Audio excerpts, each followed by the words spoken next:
प्रीति भारद्वाज और आप देख रहे हैं जनता बोल रही है, जहां मुद्दे बनते हैं सवाल और सवाल बनती है जनता की आवाज। आज का सवाल सीधा है, जब आमदनी नहीं बढ़ रही तो महंगाई क्यों बढ़ रही है? ऐसे में लोग अपना गुजारा कैसे करें, वो कैसे जिए?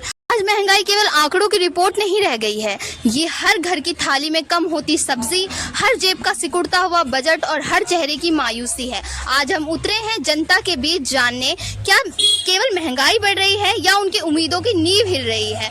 तो देखिए हमारी जमीनी पड़ताल, महंगाई जेब परवार या जीने का इंसान। एक रिपोर्ट के मुताबिक पिछले 6 महीने में रिटेल महंगाई दर 7% के पार चली गई है। पेट्रोल और डीजल के दाम ने ट्रांसपोर्ट का खर्चा बढ़ाया, जिसका सीधा असर मार्केट पर पड़ा।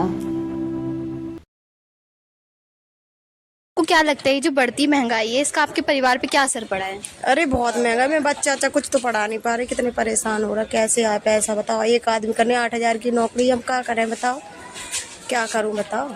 मतलब आपको कभी ऐसा लगा है कि मतलब रोजमर्रा की चीजें हैं जैसे दाल चावल आटा, आप ये सब भी नहीं खरीद पा रही है, इतनी महंगाई बढ़ चुकी है? हाँ जी, हाँ जी। ये दिल्ली की मंडी है और हर मंडी की कहानी आज एक सी हो गई है। जहां भीड़ तो है पर थैलियां हल्की हैं।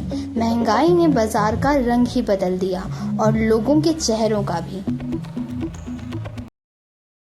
महंगाई की वजह से आपके काम पर कोई असर पड़ा है? बहुत ज्यादा, मतलब ऑनलाइन के उससे सब कुछ ही खत्म हो गया है, किराया देना भी भारी पड़ता है। अच्छा, तो आपको लगता है कि मतलब महंगाई के बढ़ने से आपके जो कस्टमर है वो कम हो रहे हैं, खरीदारी आपकी कम हो रही है? हाँ, बहुत ज्यादा कम हो गई, अब तो है ही नहीं, समझ लो। Thank you. सबसे ज्यादा असर खाद्य पदार्थों की कीमतों में हुआ। मतलब सीधा है, महंगाई सिर्फ थाली से निवाला नहीं छीन रही, ये लोगों की सेहत, बजट और मानसिक स्थिति तीनों पर हमला है। तो आप क्या व्यवसाय करते हैं? चाउमीन बेचते हैं। आपको क्या लगता है, अगर आप इस चाउमीन के प्राइस को बढ़ा दे तो क्या लोग आएंगे? कोई नहीं आएगा खाने, 20 का खाए नहीं, 10 का परिवहन आते 10 रुपये बेचने कुछ। तो आप मतलब आपका कितना प्रॉफिट हो जाता है इसको बेच के? ऐसे में हमारा 1000 रुपये बच्चा को 100 रुपये बचा हमारे लिए। Thank you.